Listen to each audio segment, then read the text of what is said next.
بسم الله الرحمن الرحيم.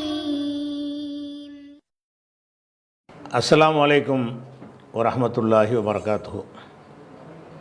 அன்பிற்குரிய சகோதர சகோதரிகளே, நீங்களும் ஆலிம்களாகலாம் என்ற தினசரி பாடத்தில் திங்கள் செவ்வாய் ஆகிய 2 நாட்கள் உலூமுல் ஹதீஸ் என்ற ஹதீஸ் கலை விதிகளை பற்றி பார்த்து வருகிறோம். அதை முகத்திமா இப்னு சலாஹ் என்கிற ஒரு நூலை மையமாக வைத்து இந்த பாடத்தை நம்ம கற்று வருகிறோம். இதில் சரியான ஹதீஸ் என்பதற்கு அவர் சில இலக்கணங்களை சொல்லியிருக்கிறார். இன்னென்ன தன்மைகள்லாம் இருந்தால் சரியான ஹதீஸ்ன்னு சொல்கிறார். இந்த சரியான ஹதீஸ் என்று சொல்வதில் இவர் சொன்ன அந்த இலக்கணத்தை விட கூடுதல் இலக்கணத்தை சொல்லக்கூடியவர்களும் இருக்கிறார்கள். அப்போ அந்த இலக்கணத்தில் எல்லோரும் ஏற்றுக்கொண்ட இலக்கணம்னு இதை சொல்ல முடியாது. உதாரணமாக புகாரி அவர் ஒரு சரியான ஹதீஸ் சொல்வதாக இருந்தால் அவர் இதை விட கொஞ்சம் கூடுதலான கண்டிஷனை அவர் வைக்கிறார். முஸ்லீம் ஒரு ஹதீஸை சரின்னு சொல்வதாக இருந்தால் அவர் என்ன செய்கிறாருன்னா கூடுதலான கண்டிஷனை வைக்கிறார். அப்படி வைக்கும் பொழுது இவர் சரி என்று சொல்லக்கூடிய ஹதீஸ் அவர்கிட்ட சரியில்லாமல் போயிடும். அதாவது முஸ்லீம் ஒரு ஹதீஸு சரின்னு சொல்லுவார், புகாரி அதை சரி இல்லைம்பார். இலக்கணம் எல்லாருக்கும் ஒன்றாக இருக்கும்னு சொன்னால் 2 பேரும் சரின்னு சொல்ல வேண்டியது தானே, அல்லது 2 பேரும் லைஃப்னு சொல்ல வேண்டியது தானே. அதில் வித்தியாசம் இருக்குது. என்ன வித்தியாசம் இருக்குதுன்னு கேட்டால், உதாரணத்துக்கு புகாரி எடுத்துக்கிறோங்க. அவர் ஒரு ஹதீஸை சரின்னு சொல்வதற்கு இந்த பொதுவான இலக்கணம் சொன்னோம்ல, அது எல்லாம் இருக்கணுங்கிறார். அதிலா இருக்கணும், லாபித்தா இருக்கணும், முத்தசிலா இருக்கணும், ஷாதா இருக்கக்கூடாது, மொல்லலாக இருக்கக்கூடாது. இந்த ஷரத்து போடுறாங்கள்ல, இது எல்லாமே புகாரியும் சொல்வார். சொல்லிட்டு என்ன செய்கிறாருன்னா ப்ளஸ் என்ன செய்கிறாருன்னு கேட்டால், அவர் நேர்மையாளர்னு சொல்கிறோம்ல, லாபித்து அதாவது நினைவாற்றல் மிக்கவர்னு சொல்கிறோம்ல, அதை பல படித்தரங்களாக புகாரி பிரிக்கிறார். நினைவாற்றல் மிக்கவர்கள்ன்ற உடனே ஏற்றுக்கிற மாட்டார். அவர் பல படித்தரங்களாக பிரித்து, அதாவது இப்போ நான் தான் ஒரு ஹதீஸ்களை சொல்லக்கூடிய ஒரு ஆசிரியர்னு வச்சுக்கிறேங்க. என்னிடத்தில் மாணவர்கள் கற்கிறார்கள்னு சொன்னால் அந்த மாணவர்களை என்ன செய்வார்னு கேட்டால் பல வகையாக, அதுக்கு பேர் தபக்கான்னு சொல்லுவாங்க. இந்த மாணவர்களை பல வகையாக பிரிப்பார். பிரித்து முதல் தரம், 2ஆம் தரம், 3ஆம் தரம், 4ஆம் தரம், 5ஆம் தரம்னு என்ன செய்வார், ஒரு ஆசிரியருடைய மாணவர்களையே பல வகையாக பிரிப்பார் புகாரி. பிரித்து அந்த முதல் நிலையில் வந்தவங்க அறிவிப்பதை தான் ஏற்றுக்குருவார். 2வது 3வது நிலையில் உள்ளதை அவர் சஹீஹ்னு சொல்ல மாட்டார். ஆனால் மற்றவங்க அதை சஹீஹ்ம்பாங்க. இந்த படித்தரத்தை எப்படி பிரிக்கிறார்னு கேட்டால், இப்போ நான் ஒரு ஆசிரியர், என்னிடத்தில் தினம் பாடம் படிக்கிற மாணவர்கள் இருக்கிறாங்க, என்னுடைய ஒட்டி உறவாடி பழகக்கூடிய மாணவர்கள் இருக்கிறாங்க. இவங்க சில ஹதீஸ்களை அறிவிப்பாங்க. சில பேர் என்னை ஒரு தடவை தான் பார்த்துருப்பாங்க, ஏதோ போகிற போக்கில் ஒரு ஹதீஸ் கேட்டு போயிருப்பாங்க. அவர் நம்பகமானவர் இருக்காருன்னு வைங்களேன். அதை மற்றவங்க சஹீஹ் என்று சொன்னாலும் புகாரி சஹீஹ்னு சொல்ல மாட்டார். ஏன்னு கேட்டால், என்னுடைய ஒட்டி இருந்து என் மாணவராகவே இருந்து என்னிடத்தில் பல ஹதீஸ்களை கேட்டார்கள் என்று சொல்லும் பொழுது அதனுடைய நம்பகத்தன்மை கூட. அப்படிப்பட்டவர்களாக இருக்கணும். ஒரு ஆசிரியர்கிட்ட ஒரு ஆள் தான் அறிவிக்கிறார் அப்படின்னு இருக்குமையானால் அவர் இந்த ஆசிரியரோட அதிக தொடர்பு இல்லாதவர். ஒரு மனிதன் என் வாழ்க்கையில் எத்தனை பேர் என்னை சந்திப்பாங்க. ஒரு ஆள் நான் சொன்னதாக ஒரே ஒரு செய்தியை தான் சொல்கிறாருன்னா என்ன அர்த்தம்? ஏதோ போகிற போக்கில் என்ன லசா பார்த்துட்டு போயிருக்காருன்னு அர்த்தமாகுமே தவிர, என்னோட இருந்து என்னோட பழகி என்னுடைய பல செய்திகளை கேட்டவராக அவர் இருக்க மாட்டார். இப்படி ஒரு ஆள் அறிவித்தார் என்று சொன்னால், அவர் நம்பகமானவராக இருந்தார் என்று சொன்னால் எல்லாரும் அதை சஹீஹ்னு சொல்லுவாங்க. புகாரி சஹீஹ்னு சொல்ல மாட்டாங்க. இதெல்லாம் 4ஆம் தரத்தில் உள்ளதுன்றவார். ஒரு ஆசிரியர்கிட்ட அறிவிக்கக்கூடிய ஆள் யாராக இருக்கணும்னு கேட்டால், அவருடனேயே நீண்ட கால தொடர்புள்ளவராக இருக்கணும். அவருடைய விதி நீண்ட கால தொடர்பு மாத்திரம் இல்லாமல் ஒன்றுக்கு மேற்பட்ட செய்திகளை அவர்கிட்ட கேட்டிருக்கணும். மொத்தமே என்கிட்ட 10 வருஷம் இருந்த ஒரு ஆள் ஒரு செய்தி மட்டும் சொன்னார்னா அதில் வந்து கொஞ்சம் நம்பகத்தன்மையில் 10 வருஷமாக நான் ஒரே ஒரு பேசி தான் பேசினேன்னா, என்கிட்ட 10 வருஷமாக மாணவராக இருக்கிறாரு. நான் சொன்னதாக இந்த ஒரே ஒரு செய்தியை தான் உலகத்துக்கு அறிவிச்சிருக்கார். தேடி தேடி பார்த்தாலும் வேறு செய்தி கிடைக்கலன்னு சொன்னால், இதில் வந்து அந்த நம்பகத்தன்மையில் ஒரு டவுட் வருகிறது. நம்பகத்தன்மை தான் இருந்தாலும் அதை முதல் தரத்தில் இதை வைக்க முடியாது அப்படின்னு சொல்லி என்ன செய்வார்னா, புகாரி வந்து அவருடைய நூல்களில் இந்த மாதிரி ஹதீஸ் எல்லாம் கூட சொல்ல மாட்டார். அப்போ புகாரியை பொறுத்த வரைக்கும் ஒரு ஆசிரியர்கிட்ட கற்ற மாணவர்களை, ஒவ்வொரு ஆசிரியர்கிட்ட சஹாபிகிட்டேருந்து தாபியன்கள் கற்கிறாங்கன்னு வைங்களேன். தாபியன்கள் அறிவிக்கிறாங்கன்னு கேட்டால் மூத்த தாபிகள் அவங்க ஒரு முதல் தரம், நடுத்தர வயசு தாபிகள் அவங்க 2ஆம் தரம், சின்ன வயசு தாபியன்கள்னால் அவங்க ஏதோ 1-2 சஹாபிகிட்ட கேட்டிருப்பாங்களே தவிர மீது எல்லாமே அவங்க தாபிகிட்ட தான் கேட்டிருப்பாங்க. அது அப்படி 3ஆவது தரம். இப்படி வந்து ஒவ்வொரு தரமாக அவர் பிரித்து வைத்து கொண்டு முதல் தபக்கத்துல் ஊலா முதல் தரத்தில் உள்ள செய்திகளைத்தான் புகாரி அவருடைய நூலில் பதிவு பண்ணுவார். இன்னாற்றிருந்து இன்னார் அறிவிச்சார்னு சொன்னால் அவர் அந்த ஒரு ஹதீஸை மட்டும் அறிவிச்சிருக்க மாட்டார். அதாவது இஸ்மாயில்கிட்டருந்து இப்ராஹிம் அறிவிக்கிறதா சொல்கிறான்னு வைங்க. இஸ்மாயில்கிட்ட இப்ராஹிம் அறிவித்த இந்த ஹதீஸை போடும்போது அவர் நிறைய தேடுவார். இந்த இஸ்மாயில்கிட்டருந்து இந்த இப்ராஹிம் வந்து நீண்ட காலம் பழவி இருக்கிறாரா, நிறைய ஹதீஸில் அறிவித்திருக்கிறாரா அப்படின்னு தேடி பார்த்து நிறைய அறிவித்து இருந்தால்தான் அப்போ அவருடைய நம்பகத்தன்மை அதிகமாக உறுதியாகும்னு சொல்லி அதை போடுவார். இஸ்மாயில்கிட்டருந்து இப்ராஹிம் அறிவித்ததாக வருகிறது, ஒரே ஒரு செய்தி தான் வருகிறது. அவர் நல்லவராகவே இருக்கிறார். இஸ்மாயில் நல்லவர், இப்ராஹிம் நல்லவர் தான். ஆனால் இப்ராஹிம்கிட்டேருந்து இஸ்மாயில் ஒன்று தான் அறிவிச்சிருக்கிறார். ஒன்று அறிவித்தா உங்களுக்கு என்ன அது சைகின்ட்டு மற்றவங்க சொல்லிட்டு போயிடுவாங்க. புகார் என்ன செய்ய மாட்டார்னு கேட்டால் அது சை கிடையாது, என்னுடைய ஷரத்துக்கு அது சரியாக வரல, நான் வந்து கூடுதல் கண்டிஷன் போடுறேன் அப்படின்னு சொல்லி அவர் போட்டு வச்சுக்கிறார். அப்போ புகாரி வந்து மற்றவங்க சஹின்னு சொல்கிற பல ஹதீஸுகளை புகாரி சஹின்னு ஏற்றுக்கிற மாட்டார். ஆனால் அந்த ஹதீஸை தேடி பார்த்தீங்கன்னா அவர் அதில் தான் இருப்பார், லாபித்தா தான் இருப்பார், அவர் இல்லத்து இருக்காது, ஷாதாவும் இருக்காது, சங்கிலி தொடர் அறுந்து போகாமல் இருக்கும், எல்லா கண்டிஷனும் இருக்கும், இருந்தும் சஹி இல்லைம்பார் இவர். எல்லா கண்டிஷனும் இருக்கும், சஹி இல்லைன்னு யார் சொல்லுவா? புகாரி சொல்லுவார். அதுதான் அதை முதலிடத்தில் வைக்கிறாங்க. அவர் முதலிடத்தில் வைக்கிற காரணம் என்னென்னு கேட்டால், ஒரு ஆள்கிட்ட ஒரு அறிவித்தவொன்னு அறிவிச்சிட மாட்டார்.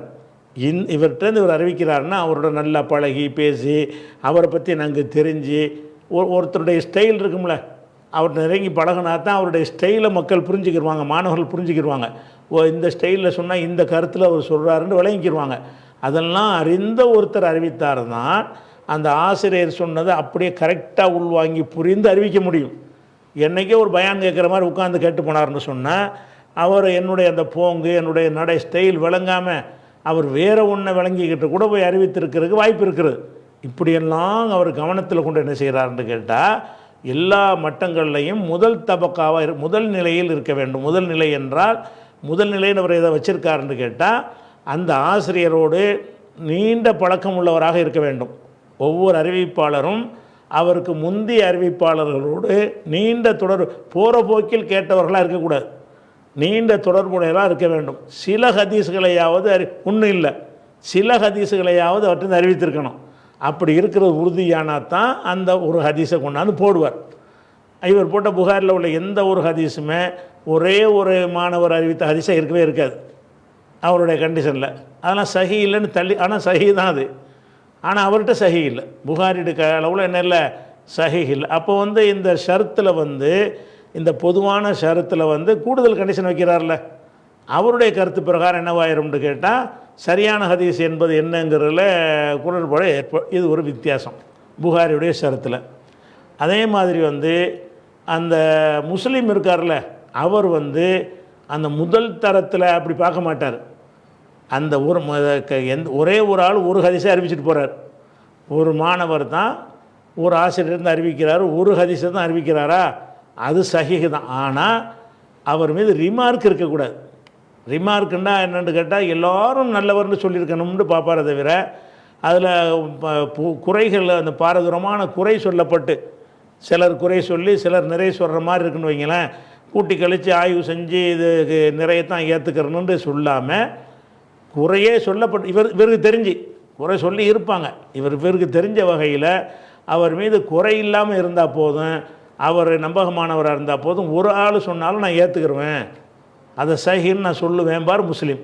அப்போ முஸ்லீமில் உள்ள சஹி என்பதற்கும் புகாரியில் சஹி என்பதற்கும் இது ஒரு பெரிய ஒரு வித்தியாசம். அதே மாதிரி இன்னொரு வித்தியாசம் இருக்கிறது. என்ன வித்தியாசம்னு கேட்டால், இந்த ஹதீஸில் நீங்கள் பார்க்கும்போது என்ன செய்வாங்கன்னு கேட்டால், ஒவ்வொரு அறிவிப்பாளரும் யார்கிட்ட இந்த அறிவிக்கிறாங்களோ அதை எப்படி சொல்லுவாங்கன்னு கேட்டால், ஹத்தசனா நமக்கு சொன்னார் இஸ்மாயில் சொன்னார், ஹத்தசனா ஐயூபு சொன்னார், அக்பரனா ஜுஹுரி நமக்கு அறிவித்தார். அப்போ எங்களுக்கு அறிவித்தார், எங்களுக்கு தெரிவித்தார் என்கிற வார்த்தையை கொண்டு ஹதீஸுகளை போடுவாங்க. சில இடத்துல என்ன செய்வாங்கன்னா அப்படி போடாமல் சமீபத்து நான் கேட்டேன், சமீபத்து ஐயூபிடத்தில் நான் கேட்டேன் அப்படின்னு போடுவாங்க. இந்த வார்த்தைகள்லாம் என்ன சொல்லும்னு கேட்டால், இவர் அவர்கிட்ட கேட்டிருக்கிறாருன்றதை உறுதிப்படுத்துதா இல்லையா? எனக்கு அறிவித்தார்னு சொன்னால் என்ன அர்த்தம்? நானே அவர்கிட்ட நேர கேட்டேன்னு தான் அர்த்தம். நான் செவியுற்றிருக்கிறேன் என்று சொன்னால் நேர கேட்டேன்னு அர்த்தம். இப்படி அறிவிக்கிற ஹதீஸுகளை பொறுத்த வரைக்கும் முஸ்லீமும் புகாரியும் ஒரே பார்வையில் இருக்கிறாங்க. சில ஹதீஸ் என்ன செய்யுன்னு கேட்டால், ஹதஸனா ஐயூபு அனிஸ் ஜுஹுரின்னு வரும், அன் போட்டு வரும். ஐயூபு சொன்னார், யார் வழியாக? அனிஸ் ஜுஹுரி வழியாகன்னு வருது. ஜுஹுரி வழியாகன்னு போட்டால் இவர் செவியுற்றார்னு வருமா? செவியுற்றாலும் செவியுறாவிட்டாலும் ஜுஹுரி வழியாகன்னு சொல்லலாம். அதாவது ஜுஹுரி ஒரு ஹதீஸை சொல்கிறாரு, ஜுஹுரி யாருக்கு சொல்கிறாருன்னு கேட்டால் இஸ்மாயிலுக்கு சொல்கிறாரு, இஸ்மாயில் வந்து எனக்கு சொல்கிறாரு. இப்போ நான் என்ன செய்யலான்னு கேட்டால், ஜுஹுரி சொன்னார்னு சொல்லலாம். ஏன்னாட்டா ஜுஹுரி தானே சொல்லியிருக்கிறாரு.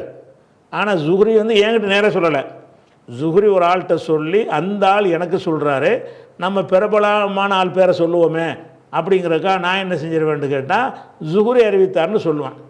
அப்போ இந்த ஜுஹுரி அறிவித்தார்னு ஜுஹுரி எனக்கு அறிவித்தார்னு சொல்ல மாட்டேன். எனக்குன்னு சேர்த்துட்டோம்னா அர்த்தம் வேறு. சும்மா எனக்கு நான் கேட்டேன் இந்த வார்த்தையை சேர்த்துட்டோம்னு சொன்னால் அதனுடைய அர்த்தம் என்னடா, நேரடியாகவே அவரும் கேட்டிருக்கிறார்கள்ன்ற ஒரு அர்த்தம் வந்துடும். அது எனக்குங்கிறத தவிர்த்துட்டு ஐன் நூன் போட்டு அன் அபி ஹுரைரா, அன் மூசா, அன் ஈசான்னு வருது. ஈசா வழியாக வந்து இவர் அறிவித்தார், ஐயூப் அறிவித்தார். ஈசா வழியாக அறிவித்தார்னா ஈசாட்ட இவர் நேர கேட்டார்னு இதில் இல்லையே. ஈசா எனக்கு அறிவித்தார்னு சொல்ல மாட்டேங்கிறாரு, ஈசாவிடத்தில் நான் கேட்டேன்னு சொல்ல மாட்டேங்கிறாரு, ஈசா அறிவித்தார்னு மட்டும் சொல்கிறாரு. அப்போ இவர் நேரவும் கேட்டிருக்கலாம், ஈசா அறிவித்ததாக ஒரு ஆள் சொல்லி அதை நம்பி இவர் ஈசா அறிவித்ததாகவும் சொல்லியிருக்கலாம். ரெண்டுக்கு இடம் இருக்கிறது. இந்த மாதிரி விஷயங்களில் வந்து புகாரியும் முஸ்லீம் என்ன செய்கிறாங்கன்னா வேறுபடுறாங்க. இதை ஏற்றுக்கொள்வதா இல்லையா? அதான் நான் கேட்டேன் எங்களுக்கு அறிவித்தார்னு சொல்வதில் அவங்க ரெண்டு பேரும் ஒரே கண்டிஷன் தான். எல்லா ஹதீஸுகளை அறிஞர்களும் ஒரே கண்டிஷன் தான். ஆனால் நான் கேட்டேன் என்றோ எனக்கு அறிவித்தார் என்றோ அந்த ஆசிரியருக்கும் எனக்கும் நேரடி தொடர்பு இருக்குன்னு காட்டாமல் ஒரு செய்தி சொல்லப்படும் என்று சொன்னால் அந்த செய்தி ஏற்றுக்கொள்வதா என்பதற்கு முஸ்லீம் ஒரு அளவுகோல் வச்சுருக்கிறார். என்ன வைக்கிறார்னு கேட்டால், இவர்கிட்டருந்து ஐயூபிட்டேருந்து யூனுஸ் அறிவிக்கிறார், ஐயூபிட்டேருந்து என்ன செய்கிறார், யூனுஸ் அறிவிக்கிறார், ஐயூப் வழியாக யூனுஸ்ன்னு வருது. அப்போ இந்த முஸ்லீம் என்ன செய்வார்னு கேட்டால், ஐயூபுடைய காலம் என்ன, யூனுஸுடைய காலம் என்ன என்று பார்ப்பார். ஒரு காலத்தில் ரெண்டு பேர் வாழ்ந்துருக்கிறாங்க. அவர் ஆய்வு பண்ணி பார்க்கும் பொழுது ஐயூபு வாழ்ந்த காலமும் மூசா வாழ்ந்த காலமும் ஒரு சில வருடங்களாவது அவங்களுக்குள்ள ஒரு காலத்தில் வாழ்ந்திருக்கிறார்கள். முன்ன பின்ன மூத்தா போனால் கூட சில வருடங்கள் வந்து அவரும் ஒரு கட்டத்தில் வாழ்ந்திருக்கிறார்கள். அப்போ வாழ்ந்திருக்கிறார்கள் என்று சொல்லும் பொழுது வந்து அதை கேட்டிருக்க வாய்ப்பு இருக்குது தானே. இன்னார் அறிவித்தார்னு சொல்கிறாரு, அந்த சொன்ன ஆள் காலத்தில் இவர் வாழ்ந்தவராக இருக்கிறார். அப்படி இருக்குவாரையானால் அதை வந்து அவர் கேட்டார்னு எடுத்துக்கொள்ளணும். முஸ்லீம் சொல்கிறார். முஸ்லீம் என்ன சொல்கிறாருன்னு கேட்டால், காலமே சம்மந்தம் இல்லாமல் இருந்துச்சுட்டு வைங்க, அப்போ ஏற்றுக்கிற மாட்டார். ஐயூபிட்டேருந்து யூனுஸ் அறிவிக்கிறாரு, யூனுஸ் மௌத்தா பண்ண பிறகு தான் ஐயூப் பிறக்கிறான்னு வைங்க, அதை கிடைக்கும்னா என்ன செய்வார், இதை அன் போட்டதுனால இதை தள்ளிடுவாங்க. ஏன்னு கேட்டால் இவரை சந்திக்க சான்ஸே இல்லை, தள்ளிடுவாங்க. சில இடத்துல என்ன செய்யணும், சந்திக்க சான்ஸ் இருக்கும். எப்படி சான்ஸ் இருக்கு, ஒரே ஊரில் இருந்திருப்பாங்க, ஒரே ஊரில் இருந்து ஒரே காலத்தில் வாழ்ந்திருப்பாங்க, ஒரே ஊரில் இல்லாட்டாலும் ஒரே பகுதியில் இருந்திருப்பாங்க, பல பகுதிக்கு பிரயாணம் செய்தவர்களாக இருந்திருப்பாங்க. அப்படி இருக்கும் பொழுது நான் கூஃபாவில் ஒருத்தர் இருந்தால் கூட பசராவில் உள்ள ஆள் போய் கேட்டு வரலாம்ல, அதுக்கு வாய்ப்பு இருக்கான்னு பார்ப்பாங்க. இதெல்லாம் பார்த்துட்டு அவர்கள் சந்தித்திருக்க சான்ஸ் இருக்குது, முகாந்திரம் இருக்குது என்று சொன்னால் அவர் சந்தித்தார் என்று தான் எடுத்துக்கொள்ளணும் என்று முஸ்லீம் சொல்கிறார். முஸ்லீமுடைய கண்டிஷன் என்னென்னு கேட்டால், அவர் சந்தித்தார் என்பதற்கு தனி ஆதாரம் தேவையில்லை, சந்திச்சிருக்க ஒரு சான்ஸ் இருக்குது, ஒரு வாய்ப்பு இருக்குது, முகாந்திரம் இருக்குது என்று இருந்தால் அவையெல்லாம் சரியான ஹதீஸும்பார் முஸ்லீம். அதாவது தொடர்பு அருந்த ஹதீஸில் அவர் சேர்க்க மாட்டார். தொடர்பு இருக்குது இவற்றிருந்து அறிவித்தார்னு சொன்னால், இவர் அவர் ஒரு காலத்தில் வாழ்ந்துருக்காங்களா மரம் என்ன அப்படிங்கிறார் அவர். புகார் என்ன செய்கிறாருன்னு கேட்டால், இந்த ஐயூபை யூனுஸையும் பார்ப்பார், ஒரு காலத்தில் வாழ்ந்துருக்கிறாங்க, சந்திக்க வாய்ப்பு இருக்குது, ஏற்றுக்கிற மாட்டார். நான் சந்தித்தேன் என்று ஒரு சொல்லணும், அல்லது யாராச்சும் என்ன செய்யணும், இவர் அவரை சந்தித்தார், கேட்டார், மாணவராக இருந்தார்னு உறுதிப்படுத்தணும். சந்திக்க வாய்ப்பு இருக்கிறது மட்டும் பத்தாது, சந்திச்சே இருக்கணும். அப்படிப்பட்ட ஒரு விஷயம் இருந்தால் மட்டும்தான் அது தேடுவார். ஐயூபை யூனுஸையும் தேடுவார். தேடி என்ன செய்வார்னு கேட்டால், இந்த குறிப்பிட்ட ஹதீஸுக்கு தேட மாட்டார், பொதுவாக தேடுவார். இப்படி இந்த ஐயூப் யூனுஸை பொறுத்த வரைக்கும் யூனுஸ் ஐயூபை சந்தித்திருக்கிறார்களா என்றால், ஏதாவது ஒரு ஹதீஸில் சமீத்து ஐயூப, சமீத்து யூனுஸிட்ட கேட்டேன், அக்பர்னா ஐயூப், ஐயூப் எமக்கு சொன்னார்னு வார்த்தை வந்துருச்சுன்னு சொன்னால், ஏதாவது ஒரு ஹதீஸில் வந்துருச்சுன்னு சொன்னால் சந்திச்சது உறுதியாயிடுச்சு. அதனால் மற்ற இடத்துல சந்திச்சேன்னு சொல்லாட்டாலும் அன் போட்டாலும் சந்திச்சாருன்னு தான் அர்த்தம். புகாரியில் அன் போட்டு நிறைய வரும். புகாரி ஹதீஸில் என்ன வரும், அனி ஜுஹரி வழியாகன்னு வரும். அதுக்கு என்ன அர்த்தம்னு கேட்டால், இந்த ஜுஹரியை இந்த ஐயூபு சந்தித்திருக்கிறார். இந்த ஹதீஸில் சந்தித்தேன் என்று சொல்லாவிட்டாலும், செவியுற்றேன் என்று சொல்லாவிட்டாலும், நமக்கு அறிவித்தார் என்று சொல்லாவிட்டாலும், இவர் அவர்கிட்ட சந்திச்சிருக்கிறார் என்பதற்கு வேறு ஹதீஸை சொல்லும் பொழுது, நான் ஜுஹரியை பார்த்தேன், அவர் கூறுவதை கேட்டேன்னு சொல்லியிருப்பார். ஒரு ஹதீஸுக்கு சந்திச்சிருப்பார்னு சொன்னால் மற்ற எல்லாமே சந்தித்து தான் சொல்லுவார், கேட்டு தான் சொல்லுவார். இந்த ஹதீஸை அவர்கிட்ட கேட்டேன்னு சொல்ல வேண்டிய தேவையில்லை. இன்னமல் அமால் பின்னியாத் அந்த ஹதீஸை எடுத்துக்கிட்டிங்கன்னா, இதை நான் ஜுஹரிட்ட கேட்டேன்னு சொல்ல வேண்டிய தேவையில்லை. இந்த ஜுஹரி இடத்துல நான் கேட்டதாக வேறு ஹதீஸை அறிவிச்சிருக்கிறேனா, நாங்கள் ரெண்டு பேரும் சந்தித்ததுக்கு வேறு ஆதாரம் ஏதாச்சும் இருக்குதா, அல்ல வேறு மூணாவது ஆள் இவர் அவரை சந்தித்தார், அவர்கிட்ட மாணவராக இருந்தார்னு உறுதிப்படுத்தியிருக்காங்களான்னு பார்ப்பார். சந்திப்பு உறுதி செய்யப்பட்டு இருந்தால் அன்போட்டு அறிவித்தாலும் என்ன செய்யணும், ஏற்றுக்கொள்ளணும். உதாரணத்துக்கு சொல்வதாக இருந்தால், இப்போ புகாரிலிருந்து நான் என்ன செய்கிறேன், உங்களுக்கு ஒரு ஹதீஸ் எடுத்து காட்டினா உங்களுக்கு தெரியும். இதில் அன் வர்ற ஹதீஸை காட்டுறேன். இப்போ இந்த ஹதீஸ் எடுத்துக்கணும், புகாரில் ஹதீஸ். அந்த ஹதீஸ் என்ன வருதுன்னு கேட்டால், ஹத்தசனா அல் ஹுமைதி, ஹுமைதி எமக்கு சொன்னார்னு வந்துருச்சா. ஹத்தசனா எனக்கு சொன்னார்னா என்ன அர்த்தம்னு கேட்டால், இந்த புகாரி ஹுமைதிட்ட அந்த நேரடியாக அதை கேட்டிருக்கிறார். அவர் சொல்கிறாரு, கால ஹத்தசனா சுஃபியானு, எனக்கு சுஃபியான் சொன்னாருங்கிறார். எனக்கு சொன்னார்னு சொல்லிவிட்டார், சந்திச்சது கன்ஃபார்ம் ஆகிடுச்சா. அவர் சொல்கிறார் ஹத்தசனா யஹ்யா இப்னு சயீதுல் அன்சாரி, அவர் சொல்வதாக சொல்கிறார், அதுவும் சந்திச்சார்னு உறுதியாகிடுச்சு. அவர் சொல்கிறாரு அக்பரணி, எனக்கு சொன்னார். ஒவ்வொரு ஆளும் அவருக்கு முந்தின நாள்கிட்ட கேட்குறாங்கன்னு உறுதியாவது பாருங்கள். எனக்கு சொன்னார், முகமது இப்னு இப்ராஹிம் என்பவர் சொன்னார், அன்னஹு அவர் சமியா அல்கமா, அவர் அல்கமாவிடத்தில் செவியுற்றதாக சொன்னார். அதுவும் நேராக கேட்டதாக வந்துருச்சு. அப்போ இது எல்லாமே என்ன வருதுன்னு கேட்டால், அவர் என்ன சொல்கிறாருன்னு கேட்டால், சமயத்து உமர் அப்னுல் ஹத்தாப், உமர்கிட்ட நான் கேட்டேங்கிறாரு. எல்லா ஹதீஸ்லையுமே உமர் என்ன செய்கிறாருன்னு கேட்டால், சமயத்து ரசூலுல்லாஹி ஸல்லல்லாஹு அலைஹி வஸல்லம். இதில் உள்ள இந்த உன்னாவது ஹதீஸில் உள்ள அம்பூட்டு அறிவிப்பாளர்களும் என்ன சொல்கிறாங்கன்னு கேட்டால், இவர் சொல்லும்போது எனக்கு சொன்னாருங்கிறாரு, அவர் சொல்லும்போது எங்களுக்கு சொன்னாருங்கிறாரு, அவர் சொல்லும்போது நான் கேட்டேங்கிறாரு. இப்படி எல்லாமே என்னென்னா, இவர் அவர்கிட்ட இந்த பிந்திய அறிவிப்பாளர் முந்தைய அறிவிப்பாளர்கிட்ட கேட்டாருங்கிற ஒரு விஷயத்தை என்ன செய்கிறது, இதை உறுதி செய்தால் இது ஹதீஸு. இதில் சந்தித்தது கன்ஃபார்ம் ஆச்சு, இதில் எந்த டவுட்டும் யாருக்கும் கிடையாது. இப்போ ரெண்டாவது ஹதீஸை எடுங்க. ரெண்டாவது ஹதீஸ் என்ன வருதுன்னு கேட்டால், ஹத்தசனா யஹ்யா இப்னு புகைர், இது புகாரில் 2ஆம் நம்பர் ஹதீஸ். எமக்கு யஹ்யா இப்னு புகைர் சொன்னார், கேட்டிருக்காருன்னு ஆகிடுச்சா. சரி, அவர் சொல்கிறார் ஹத்தசனா லைஸு எனக்கு சொன்னாருங்கிறார். ஹத்தசனா எமக்கு சொன்னார், அது முடிஞ்சிருச்சு. அவர் சொல்லும்போது என்ன செய்கிறார், அன் உகைல் வழியாகன்னு வருது. இங்கே ஹத்தசனா வரல, இங்கே எப்படி வருது, அன் உகைலின், லைஸு என்பவர் உகைல் என்பவர் வழியாக அறிவித்தார் வழியாக அறிவித்தார்னா கேட்டார்னு வருமா? உகைல் வழியாக அறிவித்தார்னு சொன்னால் உகைல்கிட்ட வந்து லைஸு கேட்டும் இருக்கலாம், அல்லது உகைல் வந்து வேற ஒரு ஆள்கிட்ட சொல்லி அவர் வந்து உகைல் சொன்னதாக இவருக்கு சொல்லி அதன் அடிப்படையில் உகைல் வழியாக உகைல் சொன்னார்னு லைஸ் சொல்லியிருக்கலாம். சந்தித்தார் என்பது இங்கே தெரியலை. ஆனாலும் இதை போட்டிருக்காரு, புகாரில் அன் போட்டிருக்கிறார். அதுக்கு என்ன அர்த்தம்னு கேட்டால், இந்த லைஸு உகைல் இவற்றை இருந்து நேர கேட்டதற்கு வேறு ஆதாரங்கள் இருக்கிற இந்த இடத்துல ஒரு சொல்லாவிட்டாலும், இந்த இடத்துல அன் உகைல் என்று சொன்னாலும் ஹத்தசனா அஹ்பரனா என்று சொல்லாவிட்டாலும் இதே லைஸு இதே உகைல் இடத்துல வேறு வேறு ஹதீஸ் அறிவிக்கும் பொழுது எமக்கு உகைல் சொன்னார்னு சொல்லியிருப்பார். அதை குறித்து வச்சுருவார் இவர்.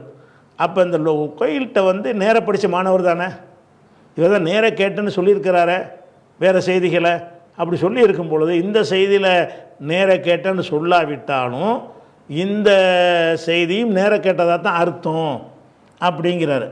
அடுத்து ஒரு அனிபுனி ஷிஹாப்னு வருது, இதுலேயும் நேர கேட்டன்னு வரல.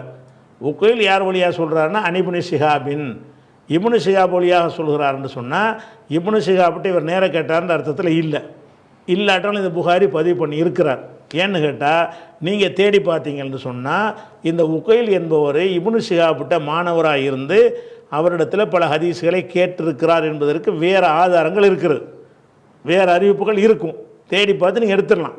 அப்படி இருக்கும்போது என்ன செய்வார் புகாரி, இவர் தான் அவர்கிட்ட கேட்ட ஆள் தானே, நேர கேட்டேன்னு சொல்லியிருக்காருல்ல, அப்போ இதை எடுத்துக்க. இந்த ஹதீஸில் நேர கேட்டேன்னு சொல்லாவிட்டாலும் அவங்க ரெண்டு பேருக்கு மத்தியில் சந்திப்பும் செவியுறுதலும் இருந்தது என்று அவர் முடிவு எடுத்துருவார். அடுத்து பாருங்கள் அன் உருவா, அதுக்கடுத்து அன்னு தான் வருது. இப்னு ஷிஹாப் வந்து உருவா வழியாக அறிவிக்கிறார்ன்றது உருவாட்ட கேட்டாரா? அப்படி இந்த வார்த்தையில் இல்லை. ஆனாலும் உருவாவிட்ட வந்து இப்னு ஷிஹாப்புங்கிற ஜுஹுரி வந்து பல ஹதீஸை கேட்டதுக்கு ஆதாரம் இருக்குது. உருவா வந்து அன் ஆயிஷான்னு வருது, இங்கே அன்னு தான் வருது. முதல் ஹதீஸில் எல்லாமே அஹ்பர்னா ஹத்தசனான்னு வருது. ரெண்டாவது ஹதீஸில் வந்து ரெண்டு ஆளுக்கு மட்டும்தான் எங்களுக்கு சொன்னார்னு சொல்கிறாங்க. பாக்கி உள்ள எல்லாருமே எப்படி வர்றாங்கன்னு கேட்டால் ஆயிஷா வழியாக உருவா வழியாக இப்னு ஷிஹாப் வழியாக உகைல் வழியாக லைஸு என்ன சொல்கிறாருன்னு கேட்டால் எனக்கு வந்து இவர் சொன்னார் அப்படிங்கிறார். அப்போ எனக்கு சொன்னாருங்கிறது வந்து ரெண்டு ஆட்களுக்கு தான் வந்திருக்குது. பாக்கி உள்ள ஆட்களுக்கு பூரா என்ன வந்திருக்குன்னு கேட்டால் இவர் வழியாக அவர் வழியாகன்னு தான் வந்திருக்குது. இப்படி வரக்கூடிய நேரத்தில் இதை புகாரி இதை இப்படி போடுகிறார்ன்னு சொன்னால் இதை நீ என்னென்று விளங்கிறனே, இவர் வந்து வேற ஆள் வழியாக கேட்டு இவர் சொல்லலை, ஆயிஷாட்டிருந்தான் ஜுபைர் கேட்டிருக்கிறாரு, ஆயிஷாட்டிருந்தான் உருவா கேட்டிருக்கிறாருன்னு உறுதி பண்ணி அவர் செய்கிறார். எதை வச்சு உறுதி பண்ணுறாருன்னு கேட்டால் அதில் வந்து விசாரித்து பார்த்து ஆய்வு செஞ்சு பார்த்து இவர்கிட்டருந்து அவர் கேட்ட ஆள் தான் அப்படின்னு தெரிஞ்சுக்கிட்டு செய்கிறார். உதாரணத்துக்கு சொல்வதாக இருந்தால் என்ன செய்யுங்கன்னு கேட்டால் ஒரு புரிஞ்சுக்கிறதுக்காக சொல்கிறேன். இப்போ என்ன உருவா ஆயிஷான்றது எடுத்துக்கிட்டோம்னு வைங்களேன், உருவா அன் ஆயிஷான்னு வருது, உருவா ஆயிஷா வழியாக அறிவித்தார்னு வருது, நேர கேட்டார்னு வரல. 2ஆம் நம்பர் ஹதீஸுக்கு இதே நீங்கள் தேடிட்டு போனீங்கன்னா புகாரில் 296வது ஹதீஸுக்கு போனால் என்ன செய்யணும்னு கேட்டால் அஹ்பரத்தினி ஆயிஷான்னு சொல்லுவார். யார் சொல்லுவா? உருவா சொல்லுவார், எனக்கு ஆயிஷா அறிவித்தார்கள். அஹ்பரத்தினி வேறு ஹதீஸ் அது. ஆனால் அந்த ஹதீஸில் அவர் என்ன சொல்லுவார்னு கேட்டால் அஹ்பரத்தினி ஆயிஷா எனக்கு அறிவித்தார்கள்னு சொல்லியிருக்கிறார். இதை ஹதீஸை எடுத்துக்கிறார் புகாரி. அப்போ ஆயிஷாவுக்கும் உருவாவுக்கும் சந்திப்பு இருக்கிறது. ஆயிஷாவிடத்தில் உருவா கேட்டவர் தான், இன்னொரு ஆளுவையாக கேட்க வேண்டிய தேவையில்லை. அதே காலத்தில் வாழ்ந்திருக்கிறார் மட்டும் இல்லாமல் அவர் கேட்டு பல செய்திகளில் எனக்கு அறிவித்தார்னு சொல்லியிருக்கிறார். எனக்கு அறிவித்தார்னு இங்கே சொன்னதுனால அங்கே உள்ளதுக்கும் அதான் அர்த்தம். அன் ஆயிஷான்னு போட்டாலும் என்ன அர்த்தம்? சொல்கிறவரை பார்ப்போம். உருவா சொல்கிறார், உருவா அன் ஆயிஷான்னு போட்டார்னு சொன்னால் அவர் ஆயிஷாட்ட கேட்டவர் என்பது வேறு ஹதீஸுகளை கொண்டு உறுதி செய்யப்படுகிறது. அப்படி இருக்குமேயானால் அந்த ஹதீஸுகள் அன் என்று வந்தால் ஏற்றுக்கொள்வார் அவர். அப்படிங்கிற வகையில் இது வந்து புகாரியுடைய ஒரு கண்டிஷன். அப்போ முஸ்லீம் என்ன செய்வார்னு கேட்டால் இப்படி தேட மாட்டார். எப்படி தேட மாட்டார்? உருவான் ஆயிஷான்னு வருதா, இவர் கேட்டிருக்கிறாரா இல்லையா அதை பார்க்க மாட்டார். ஒரு காலத்தில் வாழ்ந்திருக்கிறார்களான்னு மட்டும் பார்ப்பார். அப்போ சந்திக்க வாய்ப்பு இருந்தால் அவர்கிட்ட சரியான ஹதீஸு, இவர் சந்தித்து இருந்தால் தான் சரியான ஹதீஸ். வாய்ப்பு இருந்தாலே சரியான ஹதீஸ் என்று யார் சொல்கிறா? முஸ்லீம் சொல்கிறாரு. புகாரி சொல்கிறார், இன்னும் சொல்கிறேன், இந்த புகாரி சொல்கிறாரு முஸ்லீம் சொல்கிறாருங்கிற இந்த ஷரத்துலாம் இருக்குதுல்ல, இப்படி இந்த ஷரத்து ரெண்டு பேருமே சொல்லலை. அவங்களுடைய ஹதீஸை அந்த பதிவு பண்ணுறதை வைத்து ஆய்வு செய்து அறிஞர்கள் தான் கண்டுபிடிக்கிறாங்க. புகாரியே என்னுடைய கண்டிஷன் இதுன்னு சொல்லவே இல்லை, முஸ்லீம் இப்படி சொல்லலை. ஆனால் என்ன மாதிரி இப்போ போட்டிருக்கிறாங்கன்னு ஹதீஸில் உள்ள நுழைஞ்சு பார்த்து, ஏன் இவர் போட்ட இந்த சரியான ஹதீஸை அவர் சரி இல்லைன்னு சொல்கிறாருன்னு தேடி பார்த்து புகாரியுடைய ஸ்டைலை வச்சுக்கிட்டு விளங்கினது தான் அந்த உசூலுங்கிறது. புகாரி ஷரத்து முஸ்லீம் ஷரத்துன்னெலாம் சொல்கிறாங்கல்ல, அது சரியான ஹதீஸுக்கு புகாரியின் விதிகள் அப்படின்றலாம் எந்த ஒரு புக்லேயும் அவர் எழுதவனா இல்லை. இதுதான் சரியான ஹதீஸ் இந்த மாதிரின்னு அப்படி எழுதலை. அது எதை வச்சு எழுதுகிறாங்கன்னு கேட்டால், இவர் ஏன் நல்ல ஒரு ஹதீஸை போட்டு பதிவு பண்ணாமல் இருக்கிறார், முஸ்லீமில் அந்த ஹதீஸ் வந்திருக்குது, ஆள் நல்ல ஆளாக இருக்கிறாங்க, இவர் ஏன் போடாமல் இருக்காருன்னு பார்த்தீங்கன்னா, அவங்க ரெண்டு பேரும் சந்தித்தது உறுதி செய்யப்பட்டிருக்காது. அப்போ இதை வச்சு என்ன செய்கிறாங்கன்னா, விலங்குன்னு தான் இது எல்லாமே. புகாரியுடைய ஷரத்து என்பது முஸ்லீமுடைய ஷரத்து என்பதெல்லாம் அவங்க ரெண்டு பேருடைய நூல்களையும் திறனாய்வு செய்து என்னென்ன ஸ்டைல்லாம் அவங்க போட்டிருக்கிறாங்கன்னு பார்த்து ஒவ்வொரு ஹதீஸையும் தேடி பார்த்து, அப்போ இவர் இந்த விதியில் இருந்து தான் எழுதியிருக்கிறாரு என்று கண்டுபிடிக்கிறது. அந்த விதியை அவர் எழுதி கண்டுபிடிச்சதில்லை, ஊகித்து கண்டுபிடித்தது தான் இது இப்போ சொல்கிற விஷயங்கள்லாம். சரியாக புகாரியுடைய ஷரத்து முஸ்லீம் ஷரத்துலாம் சிலது சொல்லுவாங்க, அப்படின்லாம் அவர் ஷரத்துலாம் சொல்லலாம் இல்லை. ஆனால் முஸ்லீம் சரி என்று சொல்லக்கூடிய பல ஹதீஸை அவர் ஏற்றுக்கிற மாட்டேங்கிறார். என்னடான்ட்டு ஏன் ஏற்றுக்கிற மாட்டேங்கிறான்னு உள்ளே நுழைஞ்சு தேடி பார்க்கும் பொழுது தான் இந்த மாதிரி தன்மையில் உள்ளதையெல்லாம் ஏற்றுக்கிறாரு, இந்த மாதிரி தன்மையில் உள்ள ஏற்றுக்கிறலேங்கிற ஒரு முடிவை நம்ம என்ன செய்கிறோம், அதுக்கு வர்றோம். அப்படிங்கையில் சரியான ஹதீஸ் என்பதில் கருத்து வேறுபட வருமா வராதா? அதாவது முஸ்லீம் சரின்னு சொல்கிறது, புகாரி சரி இல்லைம்பார். ரெண்டு பேரும் இந்த 5 அளவுகோலை தான் சொல்கிறாங்க. என்ன லாபித்தா இருக்கணும், அதிலாக இருக்கணும், ஷாதா இருக்கக்கூடாது, மொல்லலாக இருக்கக்கூடாது, இத்திசாலு சனது இருக்கணும்ன்ற இதைத்தான் எல்லாருமே சொல்கிறாங்க. சொன்னாலும் அந்த லாபித்தாக இருக்கணும் என்பதற்கு ஒரு அர்த்தத்தில் மாறுபட்டுருவாங்க. லாபித்த நம்பகமானவராக இருக்கணும்னா என்ன அர்த்தம் தெரியுமா? முதல் தபக்காவில் தான் இருக்கணும், அப்படி இருக்கணும், அந்த ஆசிரியரோட ஒட்டி உறவாடியவராக இருக்கணும், அவர்கிட்ட நிறைய ஹதீஸ்களை கேட்டவராக இருக்கணும். அது அந்த லாபித்துன்னு அந்த 5 விஷயம் சொல்கிறோம்ல, அந்த லாபித்து என்பதற்கு உரிய அர்த்தத்தில் இவர் மாறுபடுறார். அவர் என்ன செய்கிறாருன்னு கேட்டால், அவர் நம்பகமாக இருந்தால் போதும், எத்தனை வருஷம் ஆசிரியர்கிட்ட பழகணுங்கிறீங்க, ரொம்ப வருஷம் பழகணும் என்ன அவசியம் இருக்குன்னு அவர் சொல்கிறார். அப்படின்னு சொன்னீங்கன்னு சொன்னால் இந்த ஹதீஸுடைய ஷரத்துக்கள் இவ்வளவு தான். அந்த ஷரத்துக்கு உரிய விளக்கம் கொடுக்குற விதத்தில் என்ன செய்கிறாங்கன்னு கேட்டால், இவங்களும் மாறுபட்டாங்கன்னு கேட்டால் சரியான ஹதீஸ்ன்னு சொல்லக்கூடியது சரியில்லாமல் போயிருமா இல்லையா? அதான் இன்றைக்கி பாடத்தில் சொல்ல போகிறார். என்ன சொல்கிறாருன்னு கேட்டால், இதை சொல்வதற்கு இவ்வளோ விளக்க வேண்டியிருக்கிறது. இப்போ இன்றைக்கி உள்ள முகத்திமா இப்னு ஸலாஹை வாசிக்கிறதுக்கு இவ்வளோ நேரம் சொன்ன விஷயத்தை நீங்கள் உள்வாங்கி கொண்டா தான் இப்போ வாசிக்கிற பாடம் விளங்கும். ஓ மத்தா காலு, அவர்கள் சொல்லும்போது, காலுன்னா யாருன்னு இங்கே சொல்லலை, யாராக இருக்கு, ஹதீஸ்களை அறிஞர்கள் தான். மத்தா காலுன்னா யார்? ஹதீஸ்களை அறிஞர்கள். காலுடைய ஃபாயில் இங்கே சொல்லப்படலை. சொல்லப்படாட்டாலும் எந்த துறையை பற்றிய புக்கு இது? ஹதீஸ் துறையை பற்றிய புக்கு. அதில் யார் சொல்லப்பற்றி பேசுவாங்க? அந்த துறை சார்ந்த அறிஞர்களை தான் பேசுவாங்க. அப்போ மத்தா காலு, இந்த துறை சார்ந்த அறிஞர்கள் சொல்லும் பொழுது, ஹாதா ஹதீஸுன் சஹீஹுன் என்று சொல்லும் பொழுது, இவங்க என்ன செய்கிறாங்கன்னு ஒரு ஹதீஸை குறிப்பிட்டுட்டு, இது ஹாதா ஹதீஸுன் சஹீஹுன் என்று சொல்கிறார்கள், இது சரியான ஹதீஸ் என்று சொல்லும் பொழுது, ஃப மஅனாஹு, அதனுடைய அர்த்தமாவது, அன்னஹு, இந்த ஹதீஸ், இத்தசல சனதுஹு, இதனுடைய சனது சேர்ந்திருக்கிறது, ஒருத்தரோட சேர்ந்திருக்கிறது, மஅசாயிரில் அவுசாஃபில் மதுக்கூரத்தி, முன்னர் கூறப்பட்ட, மதுக்கூரத்துனா கூறப்பட்ட, அவுசாஃப்னா தன்மைகள், சாயிர்னா ஏனைய, மஅசாயிரில் அவுசாஃபில் மதுக்கூரத்தி, கூறப்பட்ட ஏனைய தன்மைகளோடு சனதில் இத்திசால இணைப்பும் இருக்கிறது அப்படின்னு அர்த்தம். அவ்வளோதான். இது சரியான ஹதீஸ்ன்னு சொன்னால் என்ன அர்த்தம்னு கேட்டால், எல்லா அறிஞர்களுடைய கருத்து பிரகாரம் சஹீஹ்ன்ற அர்த்தம் கிடையாது. சரியான ஹதீஸ்ன்னு ஒரு ஹதீஸை பற்றி சொல்லுவாங்க. அந்த ஹதீஸை சரியான ஹதீஸ் சொல்கிறாங்கடா என்ன அர்த்தம்னு கேட்டால், இந்த ஹதீஸில் சனது இணைந்திருக்கிறது, இவர் அவர்கிட்ட கேட்டார், அவர் இவர்கிட்ட கேட்டார், இவர் அவர்கிட்ட கேட்டார்னு வருதில்ல, அது எல்லாமே சனது சேர்ந்திருக்கிறது. ஒன்று, சனது சேர்ந்தது மட்டும் இல்லாமல் மீதி உள்ள சிஃபத்துகள் என்ன? அதுலாக இருக்கணும், லாபித்தா இருக்கணும், ஷாதா இருக்கக்கூடாது, இல்லத்தா இருக்கக்கூடாதுங்கிறது மீதி உள்ள தன்மைகள். அந்த மீதி உள்ள தன்மைகளோடு சனதும் சேர்ந்து 5ம் இருக்குதுன்னு அர்த்தம். சரியான ஹதீஸுக்கு அர்த்தம் என்னன்னு கேட்டால், ஹதீஸ்களை அறிஞர்கள் திருமதியில் ஒரு ஹதீஸை போட்டு சரியான ஹதீஸ் அப்படின்னு சொல்வாரையானால் அதுக்கு என்ன அர்த்தம்னு கேட்டால், இத்தசல சனதுஹு, இதனுடைய சனது சேர்ந்திருக்கிறது.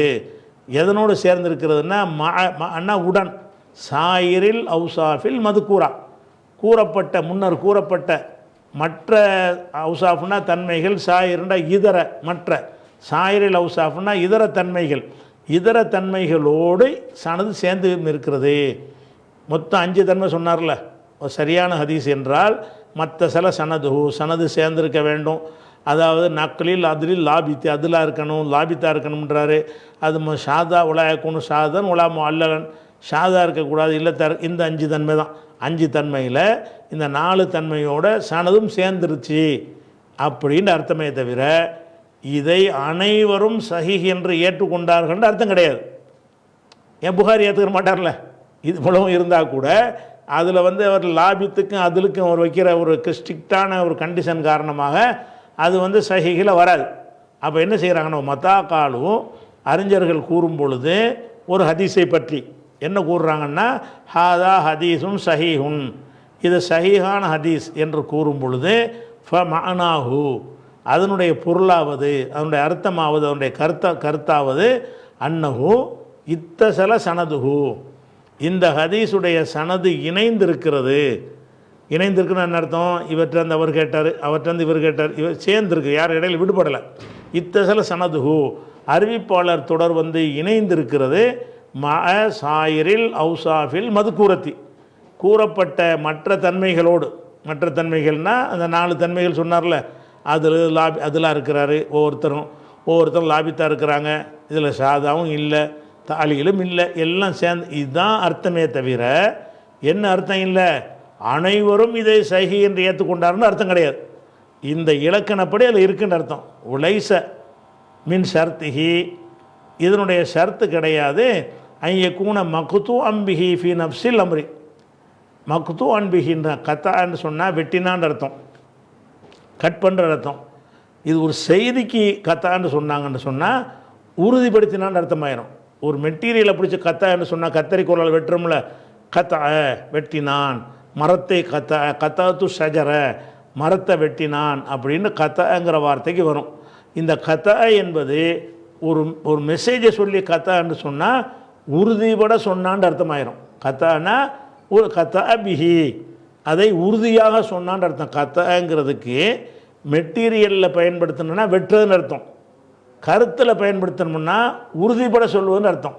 அப்போ மக்தூன் பிஹி என்றால் உறுதிப்படுத்தப்பட்டது, உறுதி செய்யப்பட்டது அப்படின்னு அர்த்தம். அதுக்கு ஃபி நப்சில் அம்ரி, நப்சுல் அம்ருன்னா அம்ருன்னா காரியம், நப்சுன்னா அந்த காரியத்திலேயே, நப்சுங்கிறது ஒரு தாக்கியதுக்காக சொல்கிறது.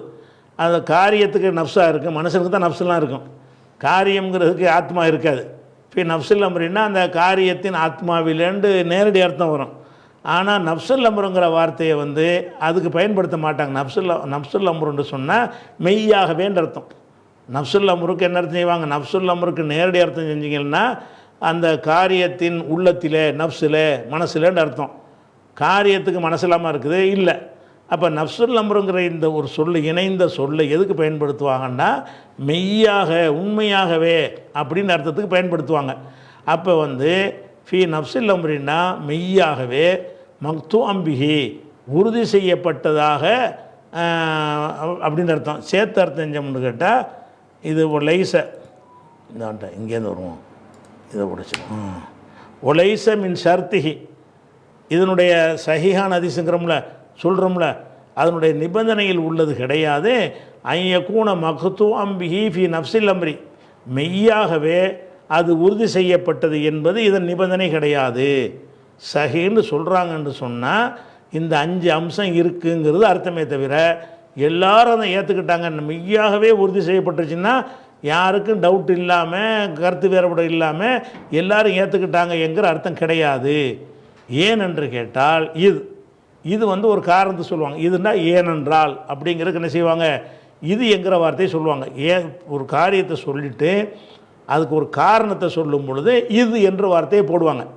இது ஏனென்றால் மின்ஹு, இந்த சரியான ஹதீஸில் இருக்கிறது மா என்ஃபரிது பி ரிவாயத்திஹி அதுலுன் வாஹிதுன், அதை அறிவிப்பதில் ஒரே ஒரு அதில் மட்டும் தனித்திருப்பார். என்ஃபரிது என்றால் தனித்திருப்பார். மா என்ஃபரிது பி ரிவாயத்திஹி, அதை தனியாக அறிவிப்பதில் தனித்திருப்பார்னா தனித்து அறிவிப்பார்னு அர்த்தம். அதுலுன் வாஹிதுன், ஒரே ஒரு அதில் தான் அறிவிப்பார் என்ற ஹதீஸுகளும் அதில் இருக்கின்றன. ஒரே ஒரு அதில் அறிவித்து அவர் ஏற்றுக்குருவாரா? புகாரி ஏற்றுக்கிற மாட்டார். புகாரி என்ன செய்வார்? ஒரு ஆள்கிட்ட நிறைய ஹதீஸ் அறிவித்தா தான் அவர் ஒத்துக்கொள்வார். ஒரே ஒரு ஆள் அறிவித்த ஹதீஸுகளும் இருக்கிறது. அந்த ஒரே ஒரு ஆள் அறிவித்த ஹதீஸ் என்பது நம்ம சொன்ன இலக்கண பிரகாரம் சரியான ஹதீஸாக போயிடும். கூடுதல் இலக்கணம் வச்சுருக்கிறாங்கல்ல, அவங்கள்ட்ட சரியான ஹதீஸ் ஆகாது. கூடுதல் இலக்கணம் யார் வச்சுக்கிறா? புகாரி வச்சுக்கிறா. உதாரணமாக புகாரியுடைய இலக்கணத்தில் சரியாக ஆகாது. ஏன்னு கேட்டால் அவருடைய இலக்கணத்தில் அதுலுன் வாஹிதுன்னு பத்தாது. என்னிடமிருந்து ஒருத்தர் அறிவிக்கிறார்னு கேட்டால் ஒரே ஒரு ஆள் தான் அறிவித்தார்னா பத்தாது. அவர் எப்படிப்பட்டவராக இருக்கணும்? அவர் என்னோடு அதிக தொடர்புள்ளவராக இருந்து நிறைய ஹதீஸுகளை கேட்டு அறிவித்து இருக்கணுமே தவிர ஒரே ஒரு ஹதீஸ் அறிவித்த காரணத்தினால் இதை நான் ஏற்றுக்கிற மாட்டேன்னு அவர் சொல்லிவிடுவார். ஆனால் இந்த தப்சீர் சொன்னோம்ல, அந்த சைஹான ஹதீஸுக்கு இலக்கணம் சொன்னோம்ல, அந்த இலக்கணப்படி பார்த்திங்கன்னா சரியாக தானே இருக்குது. சரியான ஹதீஸுங்கிறீங்க, ஒரு ஆள் அறிவிக்கிறாரு, நம்பகமானவராக இருக்கார், லாபித்தாக இருக்கிறாரு, ஷாது இல்லை, இல்லத்து இல்லை, சேர்ந்துருக்கு, சரியான ஹதீஸ் தானே. சரியான ஹதீஸாக இருந்தாலும் உண்மையில் சரியானது அவரதாக இருந்தால் அனைவரும் ஒத்துக்கிட்டால் தான். உண்மையில் சரின்னு ஒன்றை சொல்வதாக இருந்தால் என்ன செய்யணும்? ஒருத்தர் கூட கருத்து வேறுபாடு இல்லாமல் இதுதான் சஹின்னு சொன்னால் தான் மெய்யாகவே சஹின்னு ஆகும். ஆனால் நம்ம இலக்கணப்படி சஹியாக ஆகுறது சிலருடைய விதிமுறை பிரகாரம் சஹி இல்லாமல் போயிடுது. அதை தான் அவர் சொல்கிறார். என்ன செய்கிறாருன்னா, மத்தா காலு, அறிஞர்கள் சொல்லும் பொழுது ஹாதா ஹதீஸும் சஹிஹுன் என்று சொல்லும் பொழுது இப்போ மானாகு, அதனுடைய பொருள் அன்னஹு இத்தசல சனதுஹு, இதனுடைய அறிவிப்பாளர் தொடர் இணைந்திருக்கிறது. மா சாயிரில் லவ்சாஃபில் மதுக்கூரத்தி, முன்னர் கூறப்பட்ட மற்ற தன்மைகளோடு சேர்ந்து சனதும் இணைந்திருக்கிறது என்பது இதனுடைய அர்த்தம். சரியான ஹதீஸின் என்ன அர்த்தம்னு கேட்டால், முதல் இலக்கணம் சொன்னோம்ல, அதன்படி இருக்குன்ற அர்த்தம். அனைவரும் ஏற்றுக்கொண்டார்னு அர்த்தம் கிடையாது. ஏன்னு கேட்டால் இந்த கண்டிஷனை விட கூடுதல் கண்டிஷன் போட்டுக்கிறாங்கல்ல, அவங்க பார்வையில் சைகை ஆகாது. இது அதான் சொல்கிறார். சனது அர்த்தம் என்னென்னு கேட்டால், அன்னஹு இத்தசல சனதுஹு, இதனுடைய அறிவிப்பாளர் தொடர் இணைந்திருக்கிறது. மா சாயிரில் லவ்சாவில் மதுக்கூரத்தி, முன்னர் கூறப்பட்ட தன்மைகளோடு இணைந்திருக்குன்னு அர்த்தம். ஒலைச மின் ஷர்த்திஹி, அந்த சரியான ஹதீஸுடைய ஷரத்தில் கிடையாது. ஐயக்கூன மக்குத்து அம்பிஹி ஃபீ நப்சில் அம்ரி, ஃபீ நப்சில் அம்ரினா மெய்யாகன்னு வச்சுக்கிறங்க. மெய்யாகவே அது உறுதி செய்யப்பட்டதாக இருக்கிறது என்பது ஷரத்து கிடையாது. கன்ஃபார்ம் பண்ணி அனைவரும் இதை சைகின்னு சொன்ன பிறகு தான் நாமளும் சைகின்னு சொல்லணும் என்பது அதுக்கு ஷரத்து கிடையாது. நம்ம தப்சீர் பிரகாரம், நம்முடைய தாரீஃபு பிரகாரம் அது சரியானதுன்னு சொல்லிவிட்டோம். ஏனென்று கேட்டால் ஏனென்றால் மின்ஹுண்டா மினல் ஹதீஸு சஹி, சைஹான ஹதீஸில் இருக்கிறது சில ஹதீஸுகள் இருக்கின்றன. எந்த மாதிரி ஹதீஸுகள்? என்ஃபரிது பி ரிவாயத்திஹி, அதை அறிவிப்பதில் தனித்து இருப்பார். அதுலுன் வாஹிதுன், ஒரே ஒரு அதில் தனித்து அறிவிப்பார், ஒரு நேர்மையாளர் அறிவிப்பார். அப்படிப்பட்ட ஹதீஸ்களும் உள்ளன. இவை எல்லாரும் ஏற்றுக்கிட்டதாகுமான்னு ஆகாது. ஏன்னு கேட்டால் ஒரு அதில் போதும்னு யார் சொல்கிறாங்களோ அவங்கள்ட்ட தான் இது ஏற்றுக்கொள்ளப்படும். ஒரு அதில் 10 நிறைய பேர் வேணும்னு சொல்கிறவங்கள்ட்ட சரியான ஹதீஸ் ஆகாது. ஏனெண்டா இது மின்ஹு ஹதீஸ், சரியான ஹதீஸ் என்பதில் இருக்கிறது. மா என்ஃபரிது பி ரிவாயத்திஹி அதுலுன் வாஹிதுன், அதை அறிவிப்பதில் ஒரே ஒரு அதில் மாத்திரம் தனித்திருப்பார்.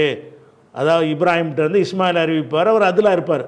அவர்கிட்ட மூசா அறிவிப்பார், அவர் அதிலாக இருப்பார். ஒரு ஆள் அறிவிப்பார், தனித்திருப்பார். அப்படிப்பட்டதும் சரியான ஹதீஸ் என்று சொல்வார்கள். ஒலைச மினல் அஹ்பார் இல்லத்தி அஜ்மாத்தில் உம்மத்து எல்லாம் ஏகமனதாக முடிவெடுத்த ஹதீஸில் அது வராது. ஒலைச அது இருக்காது. மினல் அஹ்பார் இல்லத்தி அஜ்மாத்தில் உம்மத்துகள் எல்லாம் ஏகமனதாக முடிவெடுத்து விட்டார்களே, அலா தலக்கீஹா பில் கபூல்னா ஒப்புக்கொள்வதோடு அதை எடுத்துக்கொள்வது. தலக்கீஹான்னா அதை பெற்றுக்கொள்வது, அங்கீகரிப்பது. அலா தலக்கீஹா பில் கபூலி, அந்த ஹதீஸை ஒப்புக்கொள்வதை கொண்டு எல்லா உம்மத்துகளும் ஒத்த கருத்தில் இருக்கிறார்கள் என்பது இல்லை, அந்த அர்த்தம் வராது. இந்த ஹதீஸ் சஹீஹ்னு சொன்னால் என்ன அர்த்தம்? யாரும் கருத்து வேறுபாடு இல்லாமல் சஹீஹ்னு ஒத்துக்கிட்டாங்கன்னு அர்த்தம் கிடையாது. இந்த ஹதீஸில் இந்த இலக்கணப்படி இருக்குது, அவ்வளோதான். இலக்கணப்படி இருந்தும் கூட உம்மத்துகள் ஏற்றுக்கொள்ளாமல் இருப்பாங்க. புகாரி மாதிரி ஆளுக்கு ரொம்ப கடின போக்கு உள்ளவர்கள் என்ன செய்ய மாட்டாங்க, அவங்க ஏற்றுக்கொள்ளாமல் இருப்பாங்க. அப்படிங்கிறது தான் சரியான ஹதீஸ்ன்னு சொல்லப்பட்டால் அதுக்கு அர்த்தம் என்னன்னு கேட்டால், இந்த தாரீஃபில் சொன்ன மாதிரி இருக்குதுன்னு அர்த்தம். ஆனால் அனைவரும் ஏற்றுக்கொண்டாங்கன்னு அர்த்தம் கிடையாது. சரியான ஹதீஸ்ன்னு சொன்னால் இது சரியான ஹதீஸ் தான் என்று ஒவ்வொரு அறிஞரும் ஒத்துக்கொள்வாங்கன்னா ஒத்துக்கிற மாட்டாங்க. புகாரி மாதிரியான பல அறிஞர்கள் இருக்கிறாங்க, அவங்க அதை ஒத்துக்கிற மாட்டாங்க. ஏன்னு கேட்டால் ஒரு கணக்கெலாம் சரிதான், ஒரு ஆள் தான் அறிவிக்கிறார், நேர்மையான ஆள் தான், ஒரு ஆள் எங்களுக்கு பத்தாது, ஒரு நிறைய பேர் அறிவிக்கணும், ஒன்றுக்கு மேற்பட்ட ஆள் அறிவித்தா தான் இப்போ இந்த செய்தியை நாங்கள் ஏற்றுக்கிறோன்னு சொல்கிறவங்களா இருந்தாங்கன்னா அவங்க கருத்து பிரகாரம் இந்த சைகில் வராது. சரியான ஹதீஸ் தான். எதன்படி சஹி, நாம் ஒரு சஹிக்கு ஒரு இலக்கணம் சொன்னோம்ல, அதன்படி சஹியான ஹதீஸு அனைவரும் ஏற்றுக்கொண்ட சஹியான ஹதீஸ் என்ற வருமானா வராது. ஏன்னு கேட்டால் கூடுதல் கண்டிஷன் வச்சுருக்கிறாங்கிறார். உலைச, இந்த ஹதீஸ் இருக்காது. மினல் அஹ்பாரி, அஹ்பார்னால ஹதீஸ் தான் அர்த்தம். மினல் அஹ்பாரி ஹதீஸ்களில் உள்ளதாக இருக்காது. அல்லத்தி அஜ்மாத்தில் உம்மத்து அலா தலக்கீஹா பில் கபூல், அதை ஏற்றுக்கொள்வதோடு அதை எடுத்துக்கொள்கிறாங்களே, கபூல்னா ஏற்றுக்கொள்வது, கபூல் செய்வது, ஒப்புக்கொள்வது, தலக்கீஹன்னா அதை பெற்றுக்கொள்வது. அப்போ அதை ஏற்றுக்கொள்ளும் நிலையில் பெற்றுக்கொள்கிறாங்கல்ல, அதன் மீது உம்மத்துகள் இஜ்மா செஞ்சிட்டாங்க, ஏகமானதான முடிவுக்கு வந்துட்டாங்க என்ற ஹதீஸில் இது வராது. இந்த ஹதீஸ் சரின்னு சொன்னால் இதில் உள்ள 5 ஷர்த்து இருக்குது, அவ்வளோதான் அர்த்தம். அனைவரும் ஏற்றுக்கிட்டாங்கன்னு வருமானா வராது. ஏன்னு கேட்டால் கூடுதல் கண்டிஷன் போடுறாங்க அப்படிங்கிற சொல்கிறார். இதை இன்னும் கொஞ்சம் கூடுதல் விளக்கமாக நம்ம என்ன செய்வோம், நாளைக்கு பார்ப்போம்.